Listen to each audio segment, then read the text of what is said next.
Good morning, everyone. Can you hear me at the back? Fabulous. So it gets tougher and tougher to follow such great speakers in conferences like this.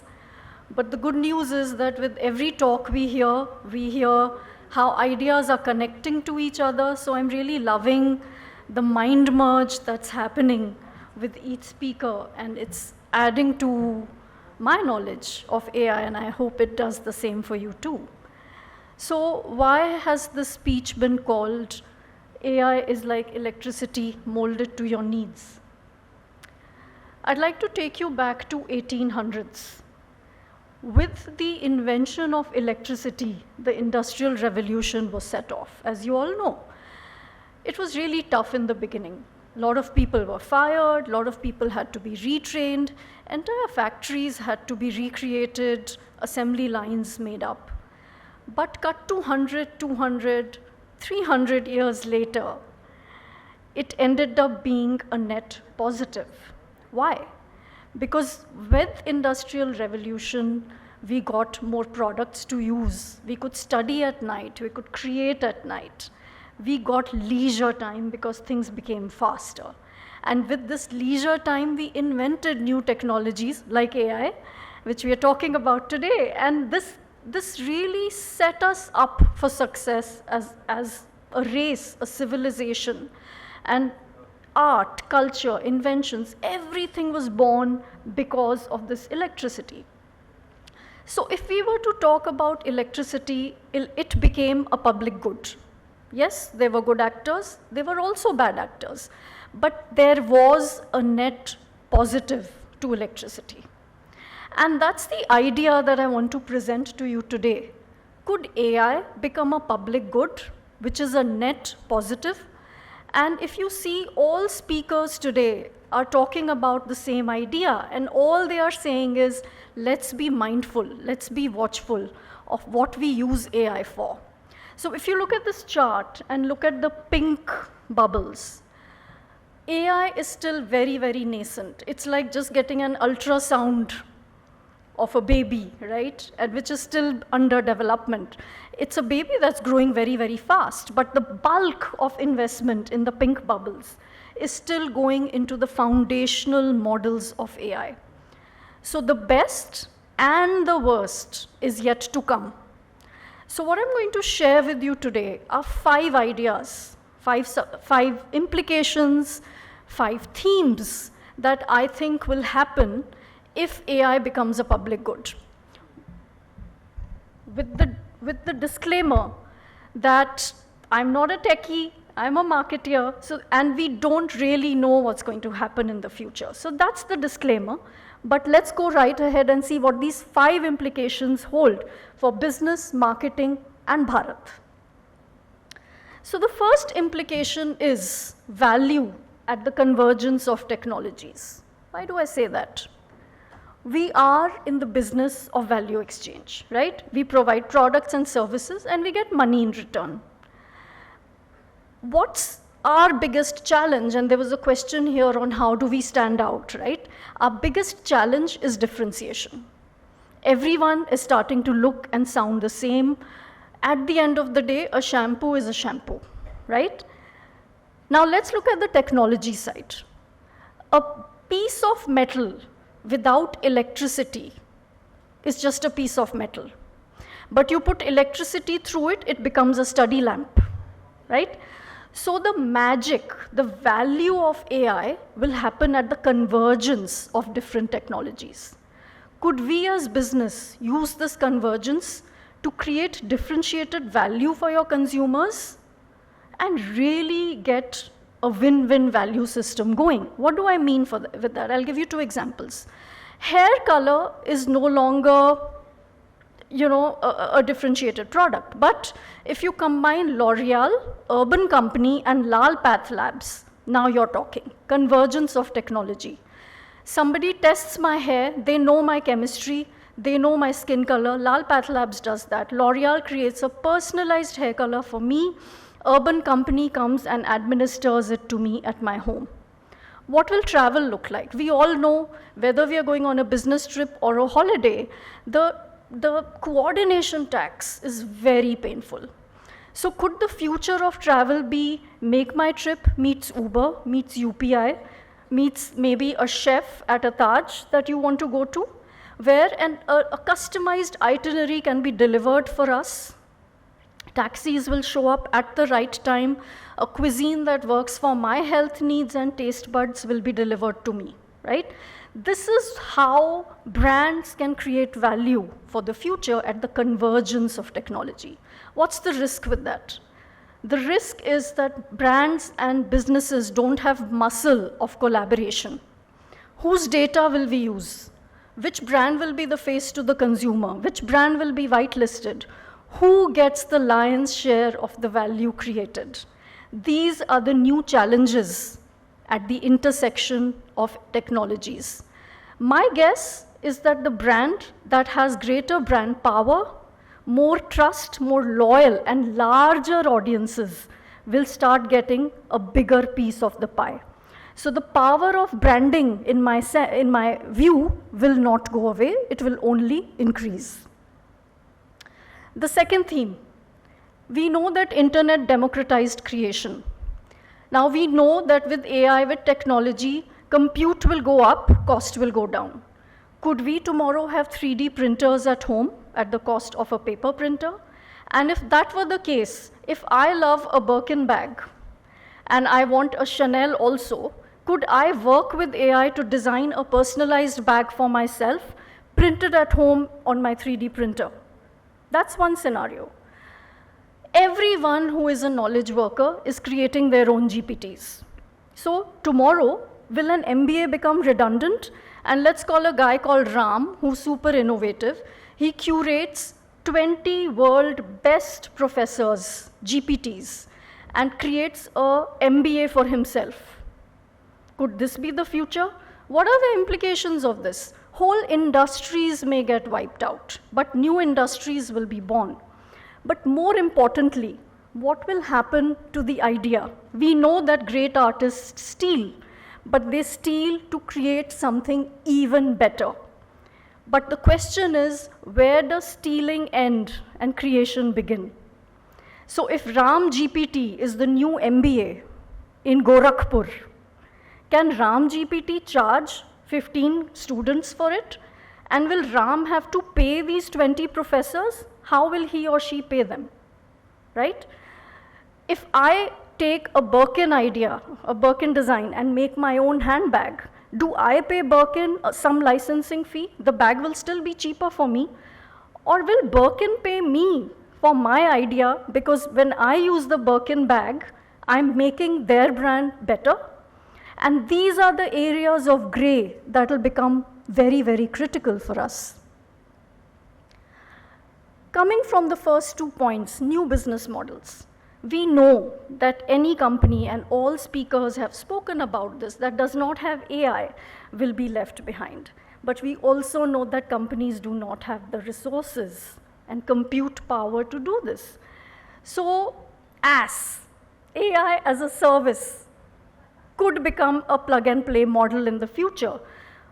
And we know that companies that have cloud computing and AI, and we know which is why these companies are investing in AI, will become as business models for the future. How will this value be created, right? Are we creating monopolies for the future? But I digress. That's not my area of expertise. Let's look at consumers, right? We have all learned from social media the externalities that come to us on an ad-supported model, right? Our data has become a commodity, which is why AI has started with freemium models. 2 reasons for this. Maybe they are learning from the losses, the externalities of social media, but we know the truth is that we are training GPT at large. And the more we interact with GPT, more we say, I like the response, more it learns from us, right? So tomorrow, we will want freemium models. We will also want subscription. Is this going to be a net externality, or is this going to be a net positive? We don't know yet. Let's come to the marketing part. We are storytellers. That's what all marketing does. And my previous speakers have spoken about this. We are serving what consumers want to consume, where they want, and in what format they want to consume it. In this, we are already using AI. We are already creating content at scale. Differentiation is at risk. Because you know what's happening with AI? They are soon running out of data. They are creating their own data called synthetic data, and they're consuming it and learning from it. Where does creativity go? It spirals downward, and everything starts looking the same. If everything starts looking the same, and you combine it with intimacy, right? So if I'm personalizing and saying, hey, Rashi, it's 45 degrees in Delhi, remember to drink lots of water. You can do it with everyone. But if AI tells me, Rashi, you had fever yesterday, make sure you have something else with water, I feel, oh my God, it knows me, right? And this fake intimacy starts happening, and I start falling in love with the brand. Where does fakeness end and intimacy begin? And this is the gray area that we will have to all start answering. But you know, the good thing about the sea of sameness is I'd like to bring you to Japan, right? Today we know that Japan is the most techno-savvy country in the world, yet they value artistry more than any other country in the world. People spend 20 years perfecting one cut of an unagi sushi, right? So if we are going to live in a world of fake intimacy, we are going to start entering a world where everything looks the same, artistry, real creativity, original thinking will become more and more and more valuable, okay? We spoke about bias. So there's a video doing the rounds of the first automatic dispenser, soap dispenser that was innovated, would only respond to Caucasian white skin. So it just did not dispense soap to black or brown color skin, right? This was unconscious bias. People are not making soap dispensers for only one race. They just didn't remember because all the inventors were white, probably male. If we know this today, and the Barbie example was wonderful, could we use AI for a post-bias world? Could we tell AI right now to remove all biases in all of the conversations they are having, right? Could we use its weakness and convert it into, actually our weakness, and convert it to AI strength, right? And then the HR manager Volvo ad will come true, and it could exist in all of our companies when it comes to promotions and hiring. Everyone spoke about left and right brains. I think AI will complete me. So marketers who are left-brained may become slightly more right-brained with AI's 100 ideas for every problem. Marketers who are right-brained will become more analytical when AI sort of summarizes lots of data and critical thinking for them. So I foresee powerful centaur teams of marketers who balance each other out and at the end of the day end up doing good for the business. Last point. I loved the Microsoft example on Bharat, right?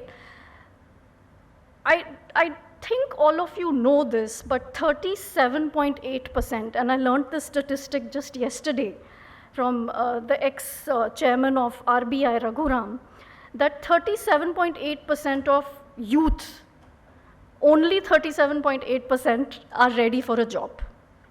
So that means 63% are unskilled. And India will not grow if our youth don't have jobs. Skilling is the biggest problem of India. Can AI help us deliver training at scale? Because we just don't have enough people to train Indians, right?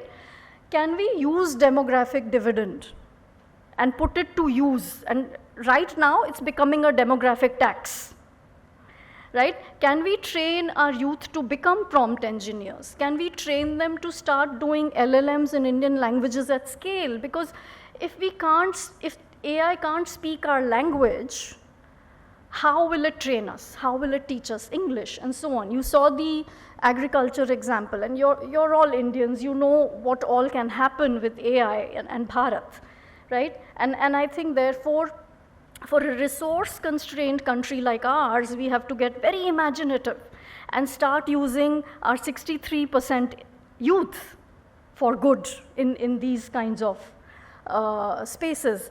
And now I come to my end of my speech, and I just want to leave you with this, which builds on everything that speakers before me have said. And really, as we go into an era where AI may become a public good, in order for it to be a net positive, may Lord give us the strength and the foresight to remove the inhuman parts of us and amplify the human parts of us in AI. But more than that, may God give us the wisdom to know the difference. Thank you. Hi, my name is Isha. Thank you. That was a lovely session and so many insights to learn from you. I'm just curious to understand what level of application of AI, do you see at your end at performance, and how do you see brands adapting to this technology? Because we are learning so much. I mean, I'm personally learning so many ways of applying AI into our work, into branding, into marketing. How do you see, the real application of all that we are hearing right now? The only way I use AI is to help me write better. So I write something down and then I put it into AI and I pick a voice. And I pick the words and phraseology that AI sends me. And I think it makes my writing a little younger and fresher. Otherwise, the teacher voice comes in, right? That's how I use AI. But I think there are a lot of examples that all the speakers have shown, and I learned personally a lot from them. But one thought that I want to share with you is that I think there will be enough examples of how to use AI, which we will learn from each other. But given that AI will create content at scale, and I loved when Rahul said, can you reimagine your product? We will differentiate our content and we will reimagine our product if we know what we stand for, right? Oftentimes, brands don't know what they stand for and what difference they're trying to make into the world, other than saying, I will be a unicorn, right? So what is the change you want to bring into the world as a brand is super important. Then even if you're serving different looking Barbies, right? They may look different depending on my idea of beauty, but it's still a Barbie. It is still the brand, right? And I worry that a lot of brands will forget that. And if we are not unique at our foundational level, if we are not fundamentally different, we are only incrementally better, it will be a race to the bottom. Firstly, Rashi, as expected, the session was fantastic and very rich. I have a question, and I think it's going to help the audience as well. And this is more because you and I have spoken about, the topic. You speak about centaur teams, right? Now that is a very important structural approach according to me as MMA, because more than the capability challenge, the bigger challenge is knowing how to structure your teams and knowing how to then skill them, right? So I think you should talk a little more about how does one go about building centaur teams?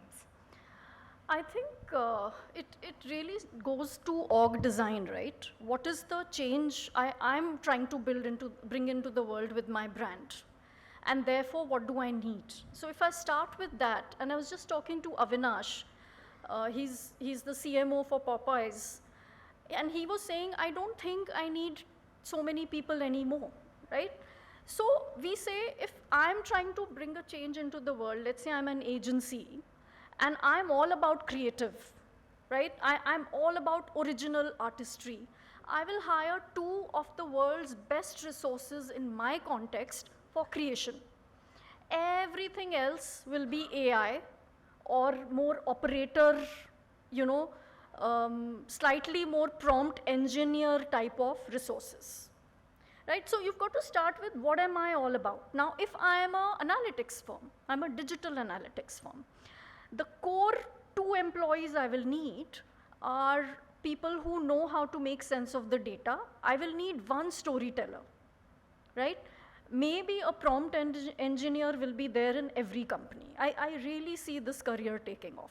right? So one will have to create a gig economy mindset while staffing one's agency.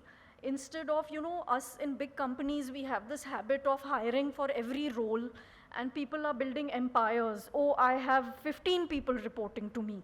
That mindset, that old world mindset needs to go up, that I'm as important as the size of my team. No, you are as important as the quality you deliver.